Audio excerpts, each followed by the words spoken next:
दोस्तों स्वागत है आपका इस नई वीडियो में। बहुत सारा प्यार आप सबको। आप सब ने हमें 10 साल से इतना सपोर्ट इतना प्यार दिया, उसके लिए बहुत बहुत शुक्रिया। लेकिन एक रिक्वेस्ट थी आप लोगों से, एक बहुत मेजर चंक है लोगों का जो बिना सब्सक्राइब करे इस चैनल को देख रहा है। तो भाई एक लाल बटन है जिस पे सब्सक्राइब लिखा है, अगर आप वो दबा दोगे तो हमारी ऐसी मज़ेदार वीडियो जैसे ही आएगी आपको पता चल जाएगा और आप हमारी कोई वीडियो मिस नहीं करोगे। तो जल्दी से सब्सक्राइब बटन दबा दो और अब इस वीडियो को शुरू करते हैं जल्दी से। Exercise physical activity is meant for fitness, is meant for cardiovascular fitness. तो अगर आप एक्सरसाइज करते हैं आपका लाइफ स्पैन बढ़ जाएगा, आपका कार्डियक हेल्थ बढ़ जाएगी, आपकी ओवरऑल हेल्थ इंप्रूव हो जाएगी और आपका वेट कम नहीं होगा एक्सरसाइज से। ऑन द कॉन्ट्रेरी, एक्सरसाइज करने से आपका मसल मास इंक्रीज होगा और आपकी एपेटाइट बढ़ जाएगी, आपका वेट बढ़ेगा एक्सरसाइज करने से। दो टाइप के ड्रग्स हैं, एक तो वेगोवी और ओजेम्पिक टाइप ड्रग्स हैं जो नोवो नॉर्डिस्क नाम की कंपनी है डेनमार्क की, वो बनाती है, और एक है मोंजारो जो एलाई लिली बनाती है। और इनसे करीब 10 से 15% टोटल बॉडी वेट लॉस हो जाएगा। सर्जरी की रिस्क को कम करने के लिए हम टेस्ट कराते हैं, उसमें जो जो बीमारियां होती हैं उनको मैनेज करते हैं, उनको कम करते हैं, बट किसी भी सर्जरी की रिस्क जीरो नहीं हो सकती।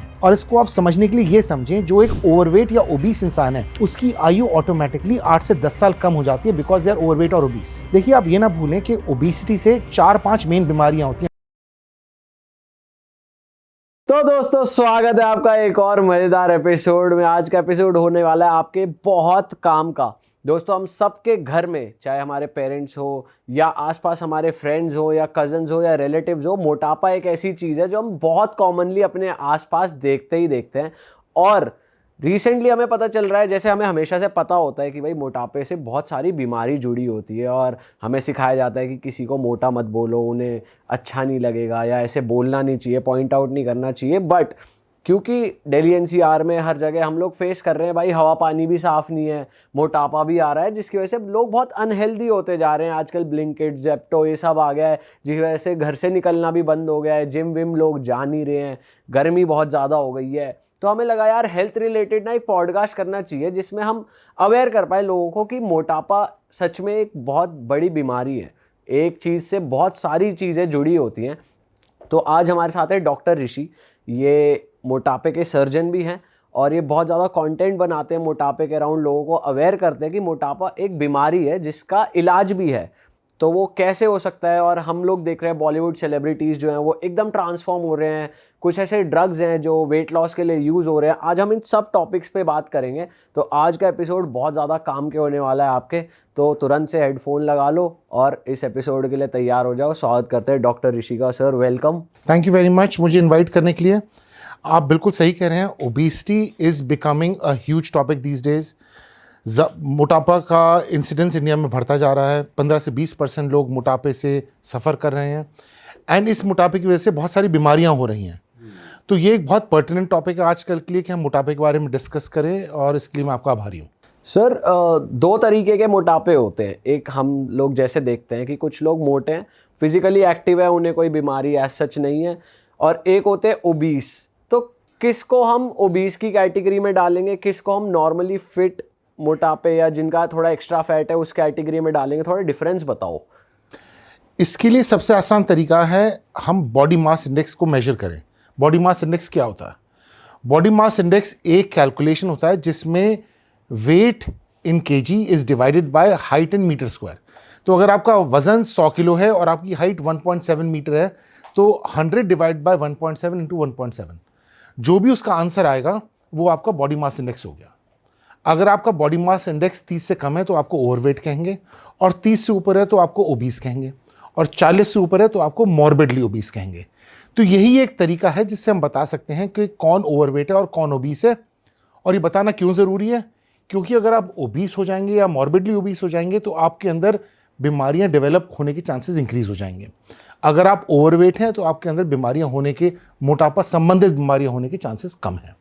और सर ओबेसिटी का जो मेन कॉज है वो लाइफस्टाइल ही है कि आप कैसा खाना खा रहे हो और कब, क्या आपकी स्लीपिंग साइकिल है, क्या है, वही मेन कॉज है।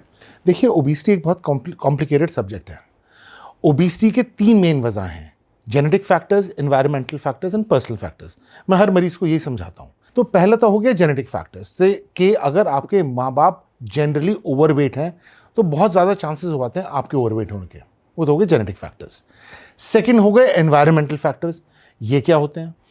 अगर आप एक ऑफिस में काम करते हैं जहाँ पर ज़्यादातर लोग ओवरवेट हैं तो वहाँ पर अगर एक पतला इंसान भी जाएगा तो उसके चांसेस होते हैं ओवरवेट होने के, because he starts fitting in.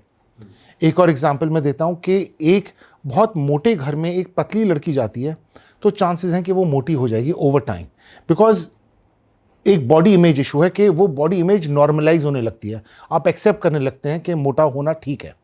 तो ये हो गए एनवायरमेंटल फैक्टर्स। और तीसरे होते हैं पर्सनल फैक्टर्स, जिनकी आप बात कर रहे हैं, जो कि हम मॉडिफाई कर सकते हैं।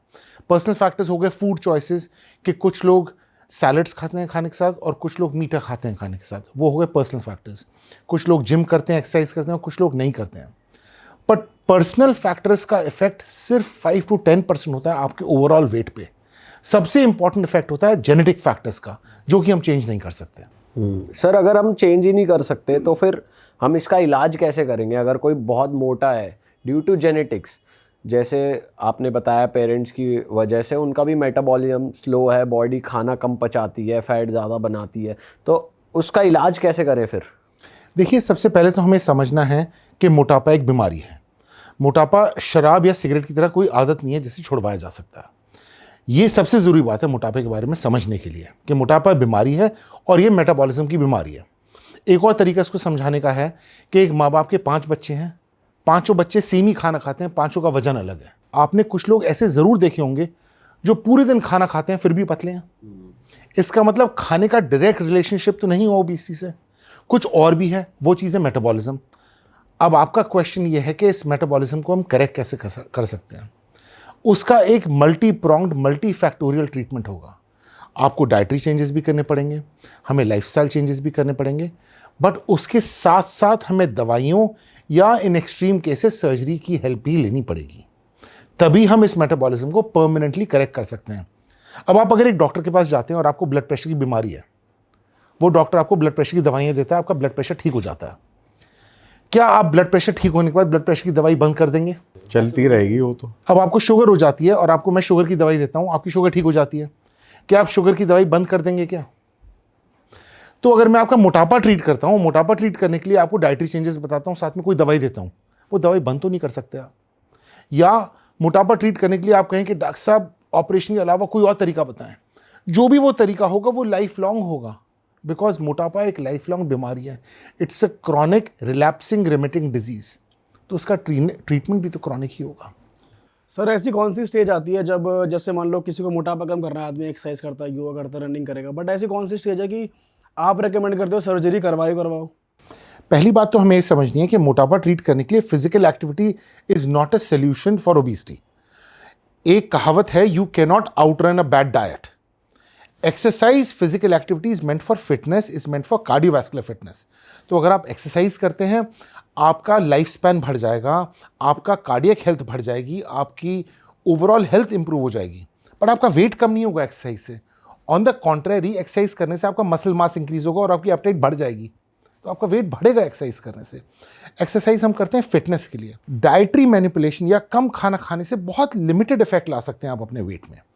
तो किस स्टेज पर हम डिसाइड करेंगे कि उसको कोई फार्माकोलॉजिकल इंटरवेंशन या कोई सर्जिकल इंटरवेंशन की जरूरत है? वो तो सिर्फ मरीज ही डिसाइड कर सकता है। हमारे पास ऐसे भी मरीज आते हैं जो 200 किलो के हैं और जिनको लगता है शायद उन्हें कोई ट्रीटमेंट की अभी भी जरूरत नहीं है। और कोई मरीज ऐसे भी आते हैं जो 80 किलो के होते हैं, जो एलिजिबल नहीं है किसी भी ट्रीटमेंट के लिए, और कहते हैं डॉक्टर साहब हमारी आप सर्जरी कर दो बिकॉज हम अपने वजन से परेशान हैं। तो ये तो इंडिविजुअल है, हर एक को डिसाइड करना पड़ेगा कि उसकी कब परेशानियां बढ़ जाती हैं। But medically we should be starting pharmacological, मतलब दवाइयों का ट्रीटमेंट या सर्जिकल ट्रीटमेंट, जब आपका BMI 30 से ज़्यादा होने लगता है, तब हमें ये कंसिडर करना ज़रूरी है। सर अगर जैसे आजकल बहुत सारी डाइट्स या फिर जैसे इंटरमिटेंट फास्टिंग हो गई, कीटो डाइट हो गई, तरह तरह की डाइट आ गई हैं। कुछ कहते हैं हर 2 घंटे में कुछ खाओ, कुछ कह रहे हैं कार्ब्स कम खाओ, प्रोटीन ज़्यादा खाओ। तो अगर हम इन डाइट्स पे जाते हैं तो क्या ये ओबेसिटी ठीक नहीं कर सकती डाइट्स? देखिए, इसके ऊपर बहुत रिसर्च हो चुकी है। कीटो डाइट्स के ऊपर, 5-7 डाइट्स के ऊपर, इंटरमिटेंट फास्टिंग के ऊपर बहुत सारी रिसर्च हो चुकी है। आपने इन जर्नल्स का नाम सुना होगा, Lancet, new England journal of medicine, जो कि वर्ल्ड का one of the biggest journals है, इनमें रिसर्च हो चुकी है। व्हाट मैटर्स इज कि आप पूरे दिन में कितनी कैलोरीज खा रहे हैं। अब वो सारी कैलोरीज आप 2 घंटे में खा रहे हैं या 4 घंटे में खा रहे हैं या 3 बार में खा रहे हैं, it does not matter. The total amount of calories you consume in a day matters, and किस टाइप की कैलोरीज हैं, उस कैलोरीज का डिस्ट्रीब्यूशन क्या है, कार्ब्स कितने हैं, प्रोटीन्स कितने हैं और फैट्स कितने हैं। वो डिपेंड करता है।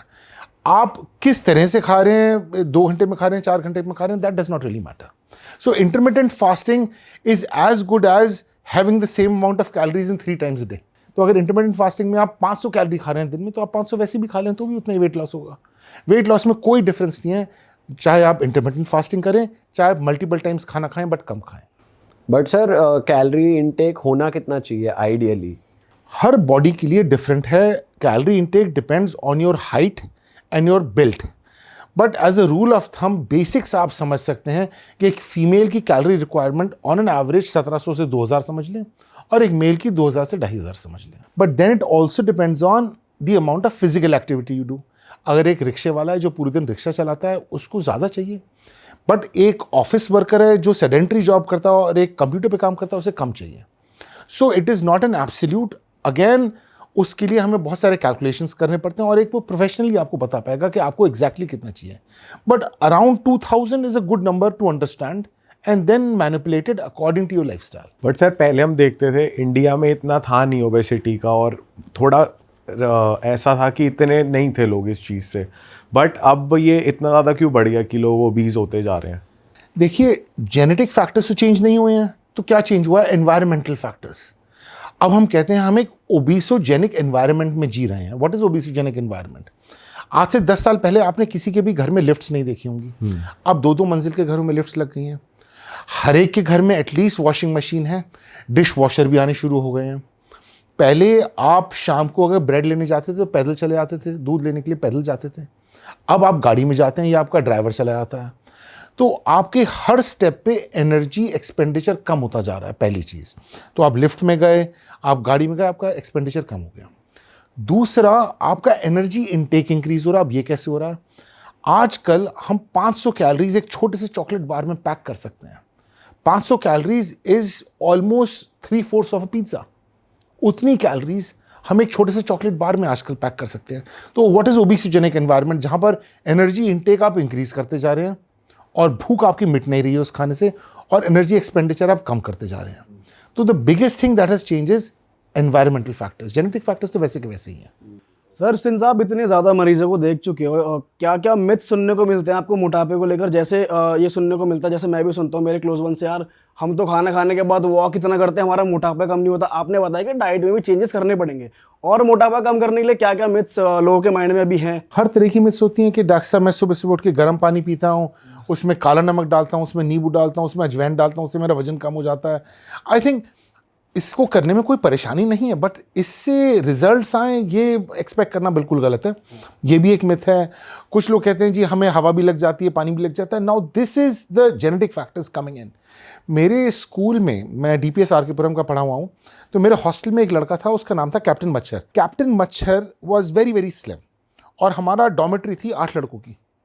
2 साल तक कैप्टन मच्छर को हम 7 लड़कों ने 1-1 बटर हर रोज एक्स्ट्रा दिया है। तो 2 साल तक उसने 1 बटर एक्स्ट्रा खाया हर रोज, 7 बटर एक्स्ट्रा खाए, और हमने 1 बटर कम खाया। कैप्टन मच्छर मोटा नहीं हुआ, हम जरूर पतले हो गए उसको बटर दे दे के। So what does this show? That obesity के जेनेटिक फैक्टर्स बहुत ज़्यादा स्ट्रांग होते हैं।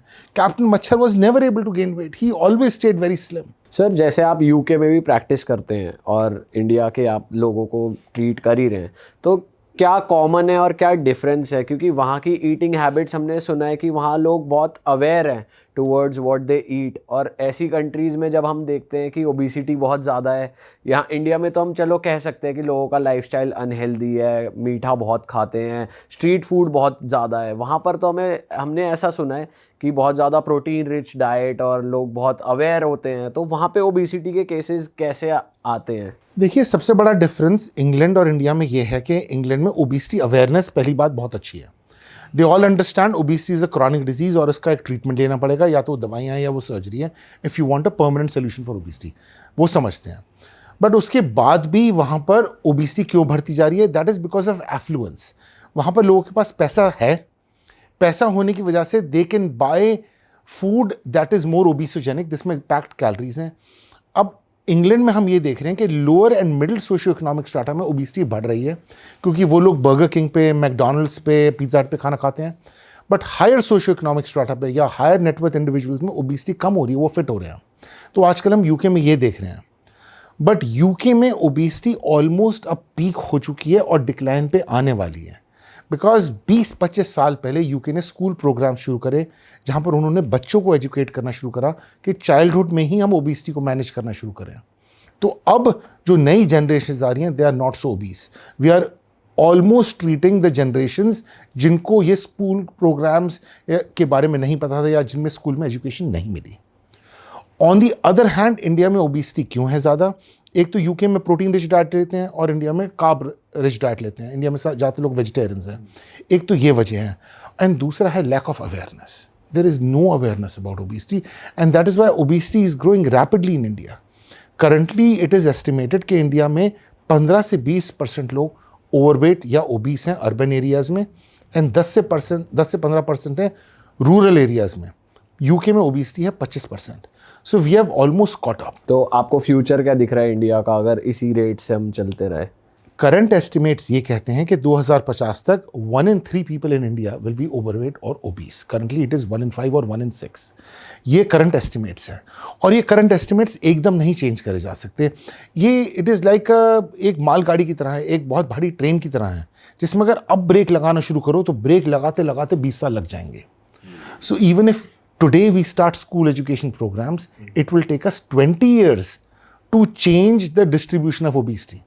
तो 2050 में जो पीक आनी है वो तो आएगी।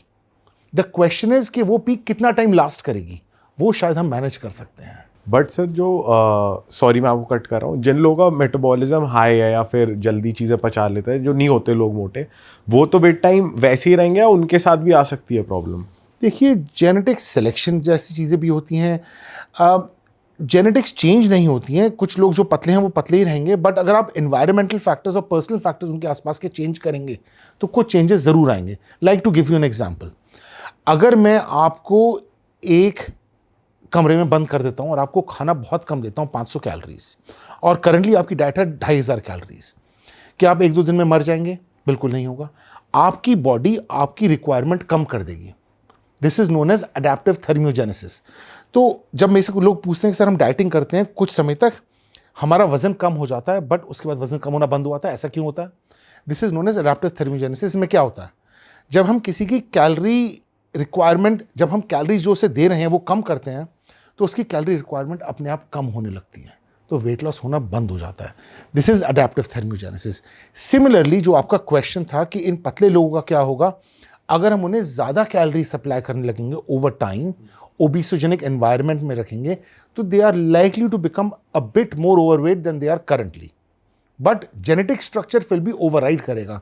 Genetic influence is the most important influence. आपने देखा होगा कुछ लोगों में नेचुरली मसल्स होती हैं and they don't exercise a lot, that is again genetics. कुछ लोग तो सर कुछ भी जंक फूड खिला लो, कितने ही मोमोज पेल रहे हैं, जलेबी पेल रहे हैं, साइज उनका सेम ही है, पतले के पतले ही हैं। Exactly, and this is all genetics. So genetics we cannot really change. But sir since हम बात कर रहे हैं सर्जरीज की या जो ड्रग्स हैं आजकल बहुत फेमस हो रहे हैं, जैसे करण जौहर और कपिल शर्मा और इन सब लोगों ने नए नए नाम आ रहे हैं, मुंजारो, ओजेम्पिक, ऐसे ऐसे नाम आ रहे हैं, ये कितने सेफ हैं? और क्योंकि ये सेलिब्रिटीज़ ले रहे हैं और अब ओपनली बात कर रहे हैं, मतलब कई लोग तो ऐसे हैं जो रील बना रहे हैं, I had my first dose और मेरे को ये रिजल्ट्स देखने को मिल रहे हैं। तो मैं आपसे जानना चाहता हूँ, सिंस आप एक एक्सपर्ट हो, कि ये ड्रग्स कितने सेफ है, जो वेट लॉस ड्रग्स हैं ये? आई थिंक ये आपने बहुत इंपॉर्टेंट टॉपिक पिकअप करा है।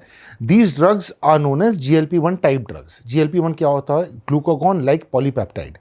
ये एक नेचुरल हार्मोन है जो आपकी बॉडी में बनता है, और ये ड्रग्स उसका सुपरा नॉर्मल लेवल, मतलब जितना बॉडी में लेवल है उससे ज़्यादा सप्लाई करते हैं। तो पहली बात तो ये समझें, 2 टाइप के ड्रग्स हैं, एक तो वेगोवी और ओजेम्पिक टाइप ड्रग्स हैं जो नोवो नॉर्डिस्क नाम की कंपनी है डेनमार्क की, वो बनाती है, और एक है मोंजारो जो एलाई लिली बनाती है।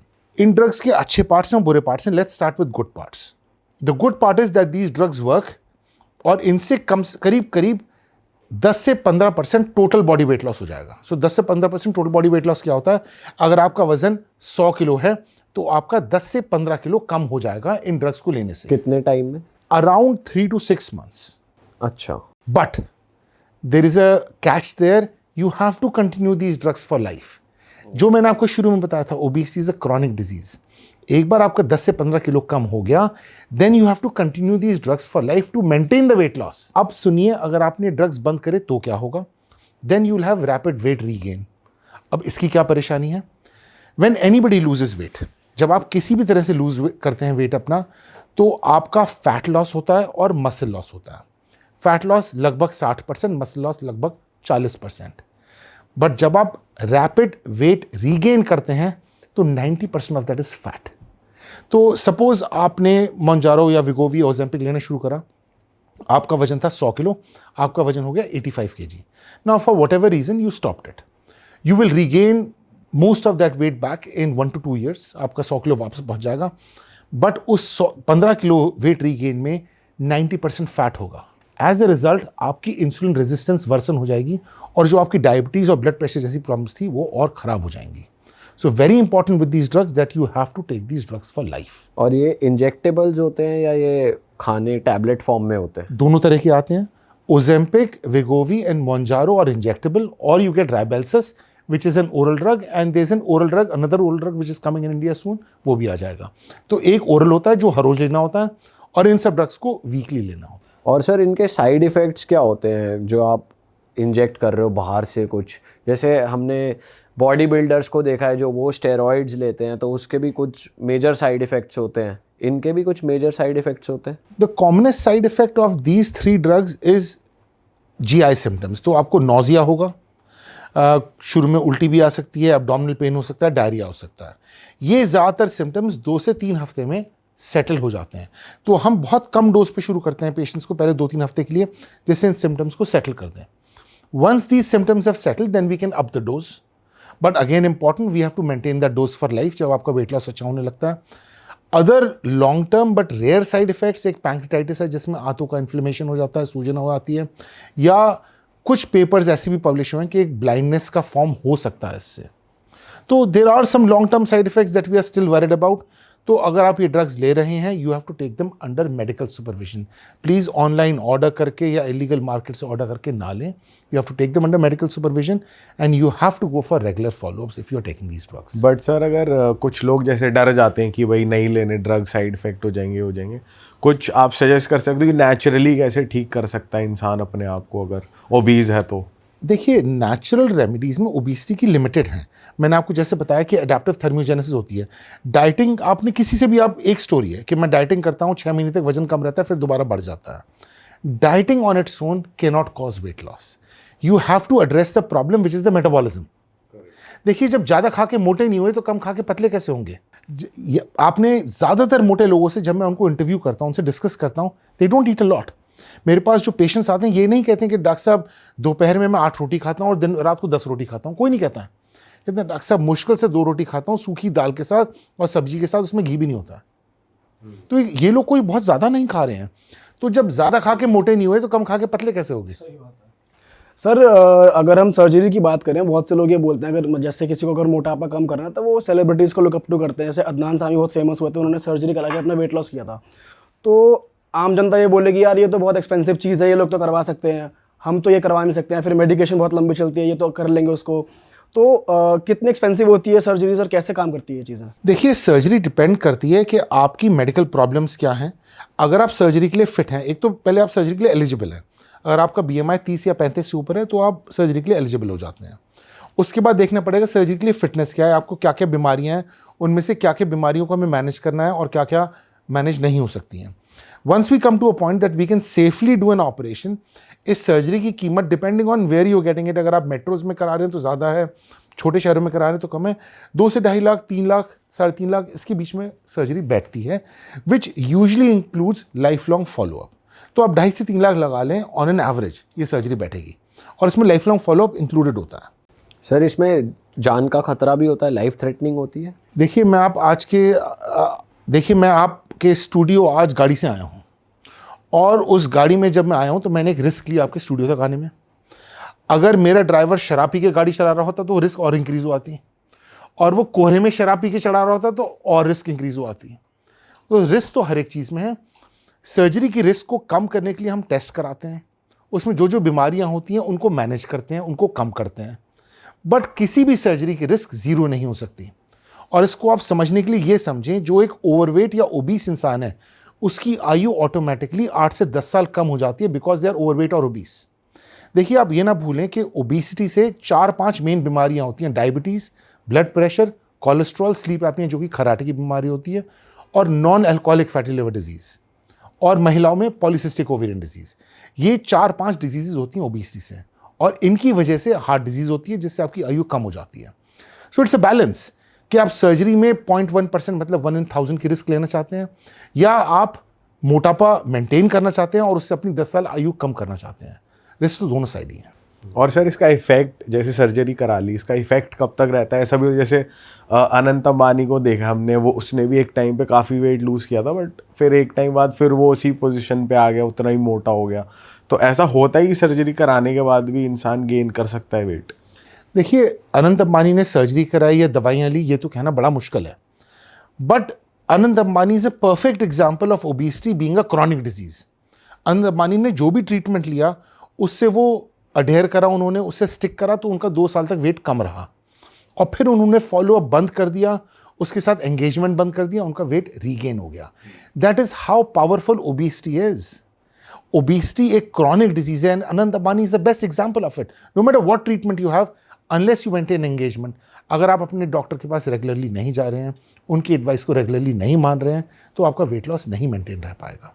सर थोड़ा कंट्रोवर्शियल क्वेश्चन पूछ रहा हूँ आपके प्रोफेशन के हिसाब से। जैसा कि हम देख रहे हैं आजकल, आज से 10 साल पहले जैसे हम बात कर रहे थे, तो एक इंडस्ट्री एग्जिस्ट ही नहीं करती थी जैसे सोशल मीडिया इंडस्ट्री, और एक इंडस्ट्री एग्जिस्ट नहीं करती है जैसे IVF। इतना हम सुनते नहीं थे कॉमनली, हेयर ट्रांसप्लांट, IVF, ये वेट लॉस वाली चीज़ें भी, ड्रग्स भी अब आ रहे हैं ट्रेंड में। तो ऐसा कहा जाता है, सिंस थोड़ा कनेक्ट कर रहा हूँ, जैसे हम एप्स्टीन फाइल्स हमने देखी तो पैंडेमिक प्लान्ड था, तो ऐसा कह रहे हैं कि मेडिकल इंडस्ट्री भी नई नई चीज़ें लोगों पे डाल रही है, प्रॉब्लम्स आ रही है ताकि लोग इसको अडेप्ट करें नई नई चीज़ों को। तो ऐसा सच में है कि ओबेसिटी को ऐसे मार्केट करा जा रहा है कि वो नेचुरली ना जाके इस तरफ ज़्यादा जाएं, या फिर ये नेचुरली है क्योरेबल बट लोग बता नहीं रहे हैं, या फिर अपने आयुर्वेदिक मीन्स में वो ताकत है कि वो ठीक कर पाएँ बट लोगों को उस तरफ नहीं भेजना है, लोगों को एक्सपेंसिव तरफ भेजना है, ऐसा है? मतलब क्योंकि चीज़ों को पैकेज करने की बात होती है सारी। देखिए, पहला क्वेश्चन जो आपका है कि ओबेसिटी मैन मेड एपिडेमिक या पैंडेमिक है कि नहीं, आई थिंक पार्टली इसका आंसर येस है। आजकल US में और बाकी सारी कंट्रीज़ में भी बहुत सारी फूड रिसर्च चल रही है। फूड रिसर्च क्या होता है? कोई भी एक खाना बनाते हैं और आपको खाने को देते हैं, और आपका फिर ब्रेन का MRI करते हैं और ये देखते हैं इस खाने से सबसे ज़्यादा खुशी या संतुष्टि आपको किस टेस्ट से मिली। तो जिस भी टेस्ट से सबसे ज़्यादा संतुष्टि मिल रही है, MRI में सबसे ज़्यादा लाइटें जल रही हैं, वो वाला टेस्ट बनाना शुरू कर देते हैं। Then again they look at packaging, कि आपको लाल रंग के पैकेट से वो वाले हार्मोन सीक्रेट हो रहे हैं दिमाग में, या ग्रीन पैकेट से या येलो पैकेट से। पैकेजिंग भी वैसे करते हैं। फॉन्ट रिसर्च होती है कि फॉन्ट से, किस फॉन्ट से लिखना चाहिए, किस फॉन्ट से आपको ज़्यादा अपीलिंग होगा। एंड फिर सुपर मार्केट रिसर्च होती है कि हम क्रिस्प के पैकेट, नमकीन के पैकेट, भुजिया के पैकेट जब एग्जिट के आसपास रखते हैं तो ज़्यादा बिकते हैं एज कंपेयर टू जब वो अंदर आइल्स पे रखते हैं। तो this is food research that is happening at the moment, has been happening for the last 20 years। Partly तो मैन मेड एपिडेमिक ही हो गया ओबेसिटी, कि हम ही लोग फूड रिसर्च कर रहे हैं। और आजकल एक और नया लेवल ऑफ फूड रिसर्च हो रहा है, GLP-1 प्रूफ फूड्स। तो ऐसे तरह के खानों पे रिसर्च हो रही है जो GLP-1 के इफेक्ट्स को बाईपास कर सकें, कि आप फिर भी वो खा सकें GLP-1 ड्रग्स लेने के बावजूद। मतलब आप मोटे ही होते रहें। करेक्ट। ये ड्रग्स उसे रोक ही ना पाए। यस। तो आजकल GLP-1 प्रूफ फूड्स पे रिसर्च चल रही है कि हम GLP-1 के इफेक्ट्स की बात, बिकॉज UK से अभी रिसर्च आई थी जिसने बताया कि the sale of fast foods has gone down in the UK ever since GLP-1 drugs have come in. जब से GLP-1 ड्रग्स आए हैं, फास्ट फूड की सेल इंग्लैंड में कम हो गई है, UK में कम हो गई है। ये रिसर्च ऑलरेडी आ चुकी है। तो फूड इंडस्ट्री ऐसे तो नीचे नहीं जाएगी। तो food industry are researching ways and means to sell and ways and means to bypass जो GLP-1 के इफेक्ट्स होते हैं, जिससे आप फिर भी खा सकें GLP-1 ड्रग्स पे होने के बाद भी। तो क्या आइडियल लाइफस्टाइल अगर बचपन से, जैसे हम बात कर रहे थे, सिखाया जाए कि भाई घर का खाना खाओ, घिया, टिंडा, तोरी, ग्रीन्स खाओ, जो हमें स्कूल में सिखाया भी जाता था बचपन में, अगर हम उस पर स्टिक रहें तो हमें इन चीज़ों की ज़रूरत नहीं पड़ेगी, ऐसा कह सकते हैं? आई थिंक हम जितने अपने एनवायरमेंटल और पर्सनल फैक्टर्स चेंज कर सकते हैं उतना अच्छा है। अगर आपके जेनेटिक फैक्टर्स बहुत स्ट्रांग हैं ओवरवेट ओबीस होने के, अब देखिए सऊदी में there is a very famous surgeon who is operating on kids as little as 5 years old। 5-5 साल के बच्चों की बैरियाट्रिक सर्जरी हो रही है सऊदी में। एक ही सर्जन है पूरी दुनिया में जो इस टाइप के ऑपरेशंस कर रहे हैं। 12 साल की उम्र पे से तो यूके में भी हो रही है, इंडिया में भी सर्जरी हो रही है बैरियाट्रिक सर्जरी बच्चों की। तो जिसमें जेनेटिक फैक्टर्स इतने स्ट्रांग हैं उसमें तो पर्सनल और एनवायरमेंटल फैक्टर्स बहुत कुछ नहीं कर सकते। बट जहाँ genetics is not as strong to be overweight, वहाँ पर अगर शुरू से आप पर्सनल फैक्टर्स बेटर रखेंगे तो शायद उतनी ओबेसिटी ना हो जितनी होने वाली थी। सो येस, पर्सनल फैक्टर्स को मैनिपुलेट करने से फ़ायदा होगा बट एक लिमिट तक। पर सर ये जैसे ओबिसिटी ट्रिगर कब करती है बॉडी में, ये कैसे पता चले कि भाई हाँ कि थोड़ा आइडिया लगे कि ये हो रहा है क्या बॉडी में बंदा मतलब एक्चुअली? टाइम टू टाइम अपना BMI मेजर करता रहे इस चीज़ के लिए? देखिए, हमें अवेयर रहना पड़ेगा। मैं अपने मरीजों को ये समझाता हूँ कि ओबेसिटी सरहद के पार एक दुश्मन की तरह है जो आप पे हर समय अटैक करना चाह रहा है और आपको हर समय बंदूक लेके तैनात रहना पड़ेगा। आप किसी भी दिन अपने गार्ड्स डाउन करेंगे तो आप पे वो अटैक कर देगा और आप मोटे होने शुरू हो जाएंगे। So you have to keep your guards up. It is a chronic disease. तो जब भी आप खाना खाते हैं, इसको हम माइंडफुल ईटिंग कहते हैं कि आपके खाने की प्लेट पे क्या रखा हुआ है उसको आप नोट करें। आप ग्रीन्स पे ज़्यादा ध्यान दें, आप सैलड्स पे ज़्यादा ध्यान दें, आप प्रोटीन्स पे ज़्यादा ध्यान दें और कार्ब्स जैसे रोटी हो गया, चावल हो गया, मिठाई, इस पर कम ध्यान दें। तो अगर हम अच्छी आदतें बनाएंगे तो हमारे लिए वेट मेंटेन करना आसान हो जाएगा। And even if need pharmacotherapy, मतलब ड्रग्स या सर्जरी की जरूरत पड़ती है, तो भी ये आदतें तो चेंज करनी ही पड़ेंगी।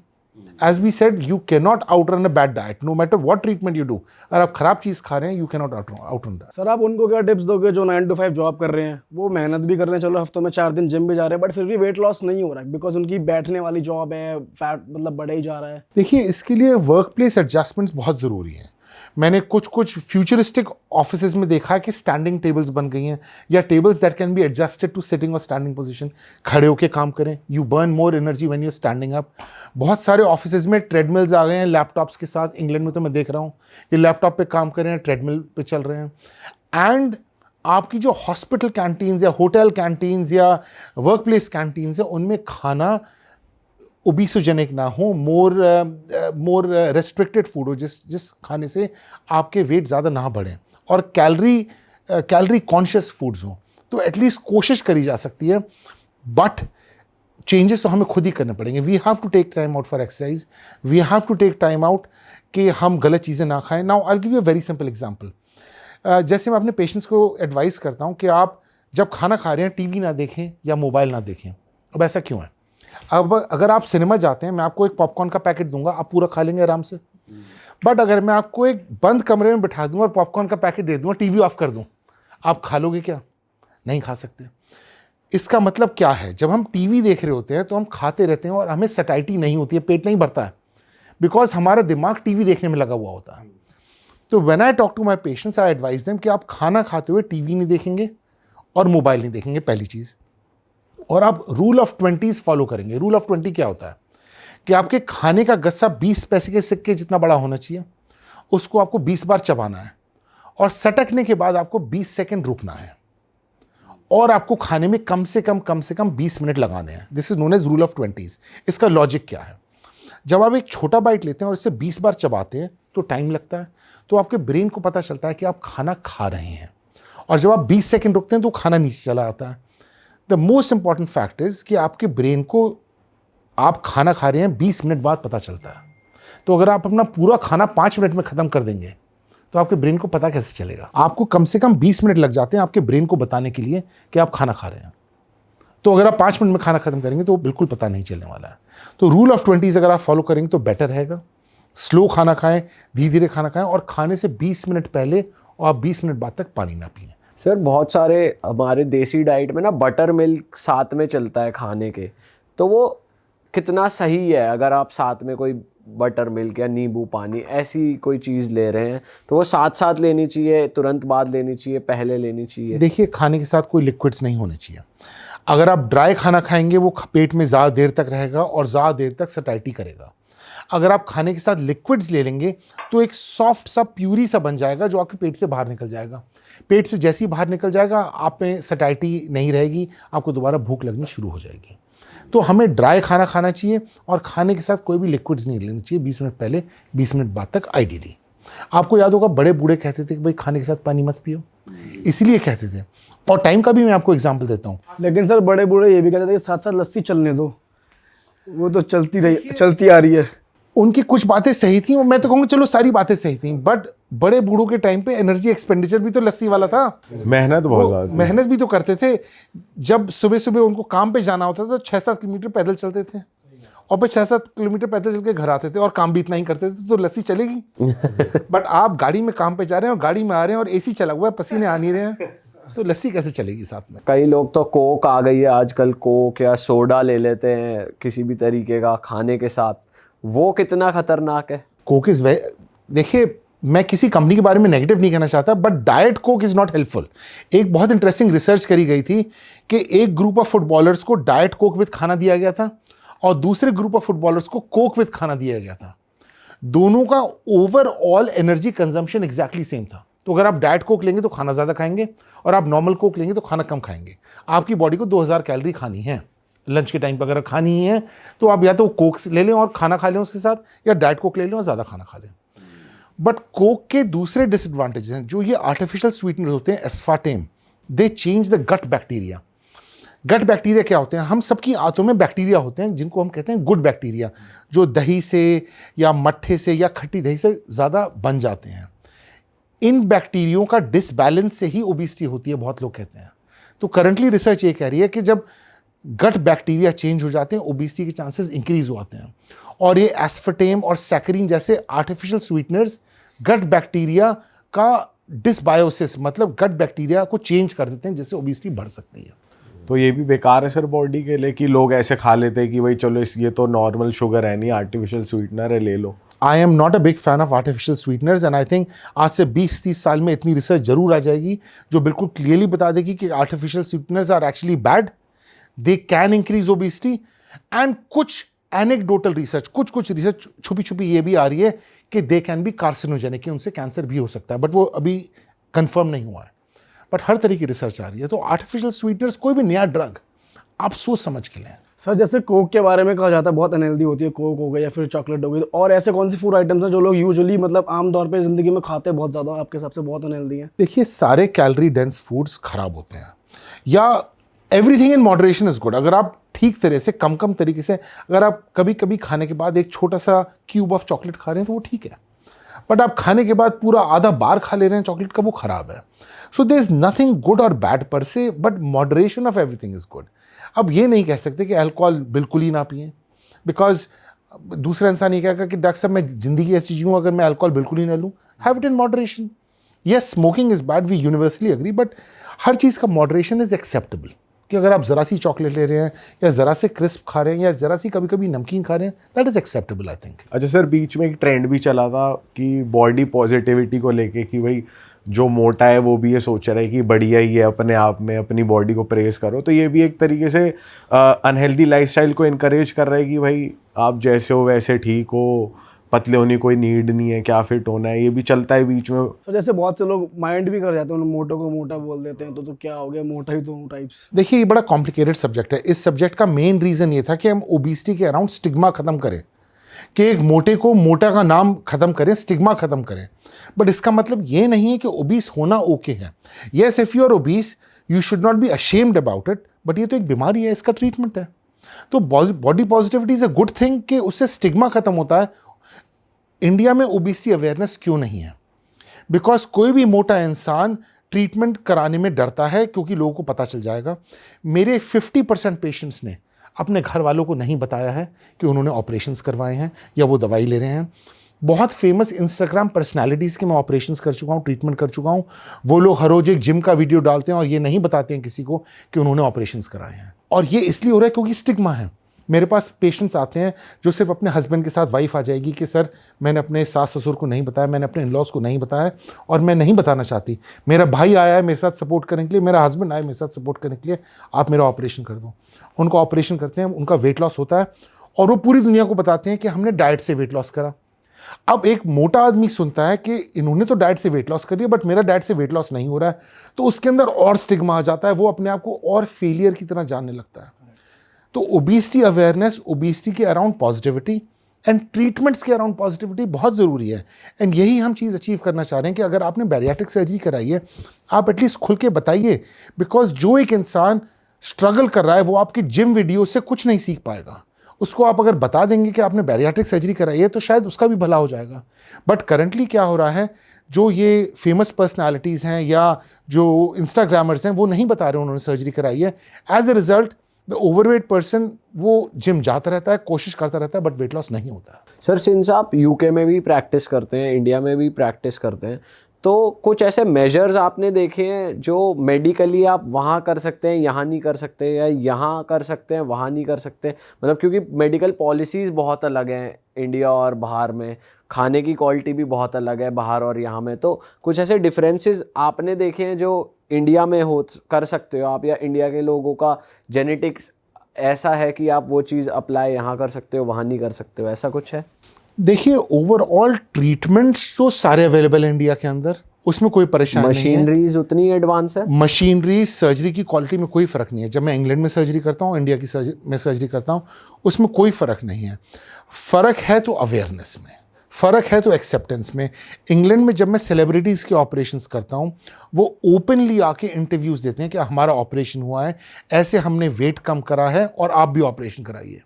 इंडिया में जब हम सेलिब्रिटीज़ का ऑपरेशन करते हैं, वो ओपनली आके इंटरव्यूज़ नहीं देते हैं, वो अवेयरनेस नहीं करवाते हैं। This is the biggest difference between India and UK currently. Recently sir एक टीवी एक्टर है राम कपूर, उसने काफ़ी मतलब उसने वो भी कोई सर्जरी हो पता नहीं क्या हुआ, बट वो भी एक्सरसाइज वगैरह पूरी फ्लॉन्ट कर रहा है अपनी कि मैं तो जिम कर रहे करो। आई थिंक यही होगा कि वो भी ओपनली नहीं बोल रहे हैं शायद। ओपनली बहुत लोग नहीं कर रहे हैं, and that is the biggest problem. अगर सेलिब्रिटीज़ बैरियाट्रिक सर्जरी और दवाइयों को एंडोर्स करने लगें, ओपनली बताने लगें कि मैं ये दवाई लेता हूँ, इस डोज पे लेता हूँ, आप भी लें, उस दवाई से शुरू में ये परेशानी आऊँगी बट बाद में सेटल हो जाएंगी, तो उससे बॉडी पॉजिटिविटी प्रमोट होगी और दवाइयों के अराउंड जो टैबू है वो ख़त्म हो जाएगा। सिमिलरली जिसको सर्जरी की ज़रूरत पड़ी है, इंडिया में ऐसे पॉलिटिशियंस भी हैं जिन्होंने सर्जरी कराई है, इंडिया में काफ़ी सेलिब्रिटीज़ हैं जिन्होंने सर्जरी कराई है। ओपनली आके सर्जरी के बारे में बात करेंगे कि भाई सर्जरी की प्रोसेस ये है, उसकी ये परेशानियाँ हैं, ये अच्छाइयाँ हैं, और अगर आप ऐसे करेंगे तो शायद आप भी रिजल्ट्स अचीव कर लें, तो शायद we may be able to help a few more people. Sir वैसे ज़्यादातर आप ओबेसिटी की बीमारी किस में ज़्यादा देख रहे हो, मेल्स में या फीमेल्स में? कंपैरेटिवली किस में ज़्यादा है? देखिए, ओबेसिटी की बीमारी दोनों में है, मेल्स में और फीमेल्स में, बट एक बड़ी प्रॉब्लम मैं इंडिया में देखता हूँ कि मेल्स ज़्यादा ट्रीटमेंट सीख कर रहे हैं और फीमेल्स इतना ट्रीटमेंट सीख नहीं कर रही हैं, and that is to do with female deprivation. इसका डिस्कशन एक्चुअली मैं कल ही कर रहा था, to start a new campaign to empower females, but females इतना ट्रीटमेंट सीख नहीं कर रही हैं जितना मेल्स कर रहे हैं इंडिया में। बट जो आपने मेरे से पहले पूछा था कि डॉक्टर साहब मोटापे से क्या क्या बीमारियां होती हैं, देखिए मोटापे से 6 मेन बीमारियां होती हैं जिनके बारे में हमें समझना चाहिए। Diabetes, blood pressure, cholesterol, sleep apnoea जो कि खर्राटे की बीमारी है, फैटी लिवर, और फीमेल्स में पॉलीसिस्टिक ओवेरियन डिजीज़। अब पीसीओडी क्या होता है? पीसीओडी एक डिजीज़ होती है जो तब होती है फीमेल्स में जब उनके अंदर फैट कंटेंट या उनका वेट ज़्यादा हो जाता है। वेट ज़्यादा हो जाने से आपके फीमेल हार्मोन्स मेल हार्मोन्स में कन्वर्ट होते हैं फीमेल की बॉडी में, तो क्या होता है? 4 मेन डिजीज़ होती हैं उससे, कि एक तो फीमेल्स के पीरियड्स इरेगुलर हो जाएंगे या पीरियड्स होने ही बंद हो जाएंगे। भाई मेल्स को तो पीरियड्स नहीं होते हैं, इसलिए फीमेल्स को भी होने बंद हो जाएंगे। उनके फेशियल हेयर, मतलब फेस पे बाल उगने शुरू हो जाएंगे। फीमेल्स में गंजापन, एलोपेशिया होना शुरू हो जाएगा और उनकी स्किन ऑयली होनी शुरू हो जाएगी। इनमें से कोई भी एक या चारों चीज़ें हो सकती हैं और इसको हम कहते हैं पॉलीसिस्टिक ओवेरियन डिजीज़। अब पीसीओडी से क्या इफेक्ट पड़ रहा है? यंग फीमेल्स में तो ये इफेक्ट पड़ रहा है कि उनको ये सारे साइड इफेक्ट्स हो रहे हैं, उनके पीरियड्स टाइम से नहीं हो रहे हैं, बट जब उनकी शादी हो जाती है उनको कंसीव करने में बड़ी परेशानी होती है पॉलीसिस्टिक ओवेरियन डिजीज़ के साथ। बिकॉज 2 परेशानियाँ हैं, एक तो आपके अंडे ठीक टाइम पे रिलीज़ नहीं हो रहे हैं और आपकी अंडों की क्वालिटी बहुत पुअर है, तो उनको कंसीव करने में परेशानी आती है। फिर वो आईवीएफ के लिए जाती हैं, फिर वो आईवीएफ की मल्टीपल साइकिल्स कराती हैं और उससे मेंटल ट्रॉमा और बढ़ता चला जाता है, डिप्रेशन में आती जाती हैं। इन सब का सिंपलर ट्रीटमेंट है कि हम वेट लॉस करने की कोशिश करें, because weight loss is a very good treatment for PCOD. मेरे पास बहुत से ऐसे पेशेंट्स हैं जो ओवरवेट थे, जो कंसीव नहीं कर पा रहे थे, और ओवरवेट और ओबेसिटी के ट्रीटमेंट के बाद वो कंसीव कर पाए, चाहे वो सर्जरी हो, चाहे वो दवाइयाँ हो, चाहे कोई और ट्रीटमेंट हो, बट वो कंसीव कर पाते हैं। तो when somebody is overweight and they have PCOD, हमें ट्रीटमेंट्स कंसिडर करने चाहिए पहले before going for IVF. But एक और इंटरेस्टिंग प्रॉब्लम जो आजकल मैं कपल्स में देख रहा हूँ, जो हम अंडर एस्टिमेट कर रहे हैं, वो है स्लीप एपनिया की प्रॉब्लम। ये क्या होता है? ये खर्राटे लेने की प्रॉब्लम होती है। जब आप एक पेन का ढक्कन लेंगे और उसे ऐसे दबाएंगे और हवा मारेंगे तो सीटी आएगी। ऐसे ही जब आपके गले पे और छाती पे वजन बढ़ जाएगा तो आपकी सांस की नली दब जाएगी। जब आपकी सांस की नली दब जाएगी तो जो हवा मूव करेगी वो आवाज़ करेगी, उसको कहते हैं खर्राटे। जब रात को हवा कम जाएगी तो ऑक्सीजन भी कम जाएगा, तो बॉडी सो जाएगी मगर दिमाग नहीं सोएगा। दिमाग नहीं सोएगा तो दिन में थकावट रहेगी। आप लोग हंस रहे हैं, आप में से किसी को खर्राटे जरूर आते हैं। कि आप जो बता रहे हो, आप तो बहुत टेक्निकली सही चीजें बता रहे हो। पतले लोग भी खराटे मारते हैं सर, कुछ कुछ, तो वो क्या सीन है? लगता है आप खर्राटे मारते हैं। देखिए, सही पकड़ा सर आपने। मैं आप लोगों के एक्सप्रेशन से समझ रहा था। देखिए सर हम में से कोई तो मारता वो तगड़े कराटे, देखो इसलिए वो हंस रहे हैं। पेन का एग्जांपल भी अच्छा दिया उन्होंने वो वाला। तो पतले लोगों में तो एनाटॉमिकल खराटे आते हैं कि आपकी जो वॉइस बॉक्स की एनाटमी है वो डिफरेंट है, तो जो हवा मूव करती है वो टर्बुलेंट होती है। जब भी कहीं से टर्बुलेंट हवा मूव करेगी वो आवाज़ करेगी, उसको कहते हैं खर्राटे। तो पतले लोगों में तो इसलिए आते हैं क्योंकि उनकी यहाँ की वॉइस बॉक्स की एनाटमी फ़र्क है। बट मोटे लोगों में यूजली आप हिस्ट्री लोगे तो वो ये कहेंगे डॉक्टर साहब जब हम वज़न लूज़ करते हैं तो हमारे खर्राटे बंद हो जाते हैं, बट जब वज़न गेन करते हैं हमारे खर्राटे ज़्यादा हो आते हैं। तो आजकल के नए कपल्स में क्या परेशानी हो रही है कि हस्बैंड सपोज खर्राटे लेता है बिकॉज ऑफ ओबेसिटी, वो कपल 2-4 दिन 5 दिन साथ सोते हैं मगर फिर अलग अलग सोना शुरू कर देते हैं। और फीमेल में अगर पीसीओडी होता है ओबेसिटी की वजह से तो उसके अंडे सही टाइम पे रिलीज नहीं हो रहे। तो एक तो आप साथ सो नहीं पा रहे हैं बिकॉज ऑफ खर्राटे, दूसरे आपके अंडे सही टाइम पे रिलीज नहीं हो रहे हैं बिकॉज ऑफ पीसीओडी। तो आप बच्चे कैसे कंसीव करेंगे? And that is one of the main reasons India में आईवीएफ इतना बढ़ता जा रहा है। तो यही एजुकेट करना पड़ रहा है हमें आजकल कि भाई खर्राटे is a problem and that problem in an overweight person can be treated by weight loss. तो sleep apnea is one such problem. But one problem जिसके बारे में हम बहुत कम लोग बात करते हैं वो है डायबिटीज़। मोटापा is a very strong predictor of diabetes. In fact ये देखा गया है अगर आपका बॉडी मास इंडेक्स 35 होगा एज अपोज टू 25 जो कि आइडियल बीएमआई माना जाता है, आपके अंदर डायबिटीज़ बनने के चांसेस 93 टाइम्स ज़्यादा हो जाएंगे। Not 93%, 93 times. सो अगर आपका वज़न ज़्यादा है आप में डायबिटीज़ होने के बहुत ज़्यादा चांसेस हो जाएंगे। और जो भी डायबिटिक है उसमें हार्ट डिजीज़ तो ऑटोमेटिकली हो ही जाती है। तो मोटापे से क्या हुआ भाई? ब्लड प्रेशर बढ़ गया आपका, आप में हार्ट डिजीज़ के चांसेस बढ़ गए, आपके अंदर स्लीप एपनिया हो गया। स्लीप एपनिया से भी हार्ट डिजीज़ होती है, राइट साइड हार्ट डिजीज़ आती है स्लीप एपनिया से। आप में पॉलीसिस्टिक ओवेरियन डिजीज़ हो गई और साथ में आपके अंदर फैटी लिवर जो कि आजकल बहुत परेशानी बढ़ती जा रही है वो भी हो रही है। सर ये फैटी लीवर भी बहुत नया टर्म आ गया है, बहुत कॉमनली यूज हो रहा है। ये ओबिसिटी की वजह से ही होता है मेनली या फिर और भी रीजन होते हैं इसके? भाई देखिए, आपके बॉडी के अंदर फैट का डिस्ट्रीब्यूशन जनरलाइज्ड होता है। तो आपके अगर पेट पे फैट है, अगर टमी फैट है तो लिवर पे भी तो फैट होगा। अब वो हम अल्ट्रासाउंड में स्टडी करने लगे हैं, उसको फैटी लिवर कहते हैं। तो मेरे पास बहुत सारे मरीज आते हैं फैटी लिवर से परेशान है, बट जो एक ग्लेयरिंग एबनॉर्मैलिटी है कि वो ओवरवेट है वो समझ ही नहीं पा रहे हैं। If you are overweight, if you are obese तो आपको फैटी लिवर तो होना ही है, उसमें कोई डाउट ही नहीं है। सर क्या फैटी लीवर को डाइट से भी कंट्रोल कर सकते हैं, सही कर सकते हैं? देखिए, फैटी लिवर का भी वही ट्रीटमेंट है जो ओबेसिटी का ट्रीटमेंट है। हम फैटी लिवर और ओबेसिटी को डिसोसिएट नहीं कर सकते हैं। अगर हम मोटापे का ट्रीटमेंट करेंगे तो फैटी लिवर का ट्रीटमेंट भी होगा, पीसीओडी का ट्रीटमेंट भी होगा, मोटापा संबंधित डायबिटीज़ और मोटापा संबंधित खर्राटे सबका साथ ही ट्रीटमेंट होगा। इनका कोई अलग ट्रीटमेंट नहीं है, इनका ट्रीटमेंट है मोटापे का ट्रीटमेंट। फैटी लीवर सिर्फ अल्कोहल से नहीं होता मतलब? वो अल्कोहलिक लिवर डिजीज़ होती है। मैं बात कर रहा हूँ non alcoholic fatty liver disease के लिए। जो अल्कोहलिक लिवर डिजीज़ है उसके लिए तो आपको अल्कोहल कम करनी पड़ेगी, बंद करनी पड़ेगी, रात दिन बंद करनी पड़ेगी, उससे अल्कोहलिक लिवर डिजीज़ कम होगी।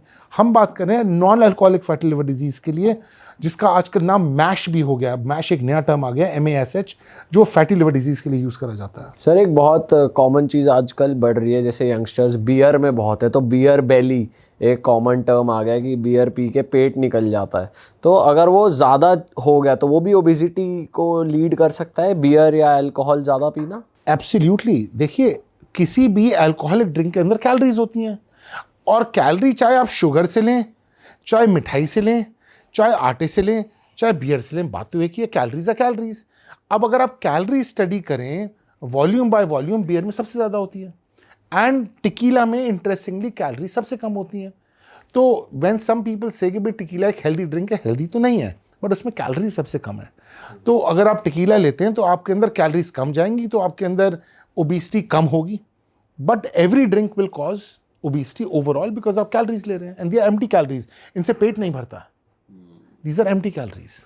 और सर इंडिया के जो मैरिड मैन है वो थोड़े अलग से दिखते हैं। बेली फैट उनका, जैसे शुभ ने बोला, बहुत ज़्यादा वाइड होता है, मतलब ओवरऑल मोटे नहीं होते वो, बट पेट उनका ज़्यादा फैला होता है, तो वो भी ओबेसिटी में काउंट होता है। Very dangerous.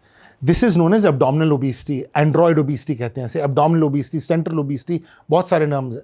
जो लोग ओवरऑल मोटे हैं, जिनके पैर भी मोटे हैं, लेग्स भी मोटे हैं, हाथ भी मोटे हैं, चेस्ट भी मोटा है, पेट भी मोटा है, they have a much lower risk of heart disease as compare to जिस आदमी का सिर्फ पेट मोटा है या सेंट्रल ओबेसिटी है।